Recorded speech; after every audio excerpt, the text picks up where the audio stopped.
Blake Lively's lawsuit might have just set itself on fire, because over the weekend, a filing quietly landed in the court docket that could blow her entire case to pieces.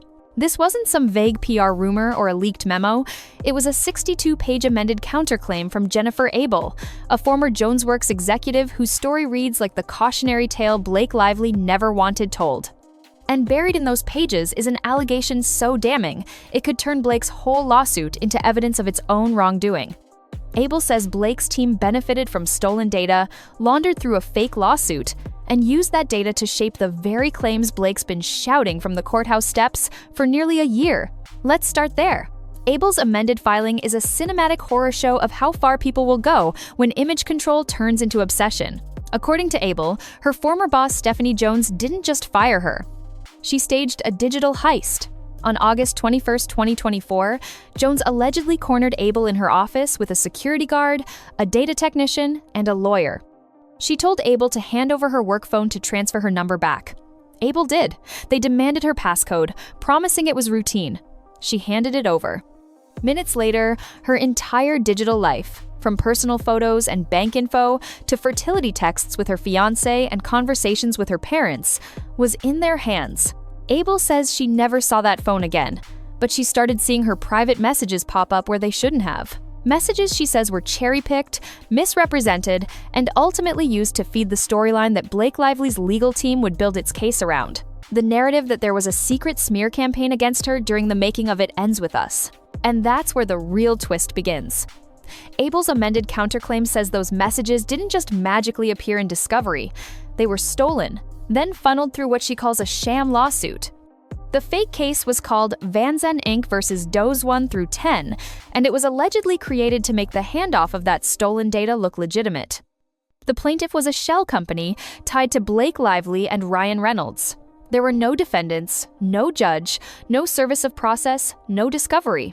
Just a single purpose: issue a subpoena that would make stolen data look like court-ordered evidence. According to Abel, this was no coincidence. On September 27, 2024, the fake lawsuit was filed. Days later, Jones produced the stolen contents of Abel's phone to Blake's lawyers at Manat, Phelps, and Phillips. A few weeks after that, the New York Times and Variety suddenly had bombshell texts that painted Baldoni's PR team as running an untraceable smear campaign. Those were the same texts Abel says were taken from her phone. The lawsuit was quietly dismissed by December 19, 2024, one day before Blake filed her own lawsuit against Wayfarer and Baldoni. The timeline is a perfect lockstep march of convenience. Abel's phone was taken in August. The sham lawsuit was filed in September. The media leaks hit in December. And the very next day, Blake went public as a victim. If Abel's allegations are true, that's not a coincidence. It's choreography. And here's where it becomes catastrophic for Blake. Everything she's built her case on, every claim of retaliation, and every reference to supposed smear campaigns relies on the legitimacy of that data. If that data came from a stolen phone, and if Blake's team used a fake lawsuit to legalize its use, it could taint her entire case. Judges do not take kindly to evidence that's obtained through deceit, much less under a false docket. This is not a PR scandal anymore. This is potential perjury, fraud on the court, and a credibility collapse so severe it could take her entire legal strategy down with her. Abel's amended counterclaim doesn't mince words. She accuses Jones and Blake's lawyers of a disgraceful invasion of privacy, claiming they orchestrated an illegal transfer of her iCloud data, text messages, and photos. She says her number was held hostage, her accounts were compromised, and her data was delivered straight into the hands of people who had every motive to weaponize it. She names Manat directly as the firm that contrived the sham proceeding to create the illusion of a lawful subpoena. If that sticks, it will not just hurt Blake. It could end careers. The level of detail in Abel's filing is what makes it deadly. She names dates, names players, names the fabricated lawsuit by index number, even cites specific media articles that followed the alleged data transfer. It reads less like a counterclaim and more like an indictment. And while all that's unfolding, Blake's team is out here filing an amended witness list that looks like the longest name drop in history. Her new Rule 26 disclosures, filed the exact same day, drag in nearly every major figure in this saga: Sony executives, PR agents, editors, producers, even Taylor Swift. Because yes, somehow, Blake dragged Taylor into this again. Her team explicitly listed Taylor in the updated disclosures, signaling she might be called as a witness in matters involving publicity, media strategy, or retaliation campaigns. Translation: if the case goes to trial, Taylor's name is back on the table. The same Taylor who's built her entire empire on controlling her narrative, the same Taylor who always seems 5 steps ahead of every headline. Everyone keeps saying she and Blake aren't friends anymore, but my gut doesn't buy it. I think that distance is just cover. When that story first broke, I thought, good for Taylor, she's finally drawing a line. But the longer it's dragged on, the more it feels staged, too convenient, too rehearsed. I can't prove it, but something about it rings false.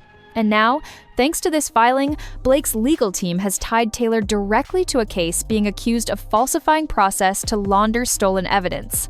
Whether the friendship drama is real or PR smoke, Taylor's name being anywhere near this is still a risk, and one her team will treat like strategy, not scandal. Meanwhile, Blake's lawyers are still preaching about being victims of retaliation. The irony couldn't be thicker. You can't claim to be the target of harassment while your own side is being accused of hacking a former employee's phone and building a fake case to justify it. You can't cry foul about smear campaigns while your legal filings might literally be the product of one. And that's the risk Blake faces now. Abel's counterclaim reframes the entire narrative. Suddenly, all those leaked texts don't look like proof. They look like evidence tampering. Every motion Blake's filed could be questioned for good faith. Every witness she's named could be cross-examined about how the data in this case was actually obtained. It's not even about whether Abel's claims are ultimately proven. The allegation alone shifts the power dynamic. Because once you're accused of benefiting from stolen data, your credibility in court is radioactive. The judge doesn't have to rule you guilty for your reputation to implode, he just has to start asking questions. And you can feel the panic in Blake's amended disclosures. It reads like a dragnet, 30 pages of everyone who might know anything. That's not confidence, that's desperation. It's her team trying to control every narrative thread before someone else does. But this time, it's not working.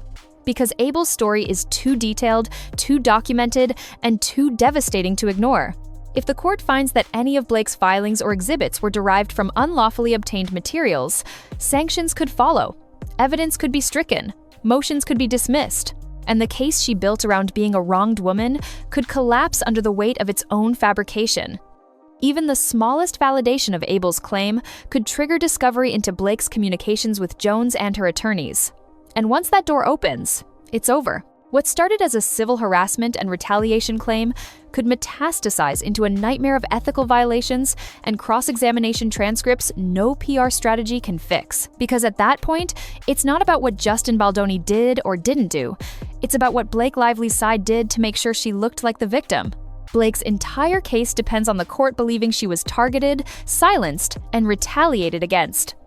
Abel's counterclaim now argues the exact opposite, that Blake's team was the one doing the targeting, the silencing, and the retaliation, using other women's private data to craft their story. It's poetic in the most brutal way possible. If this amended claim gains traction, Blake's entire lawsuit could implode before it ever reaches trial. If it goes down before trial, Blake can finally say she produced a real blockbuster. It just happens to be about her own downfall.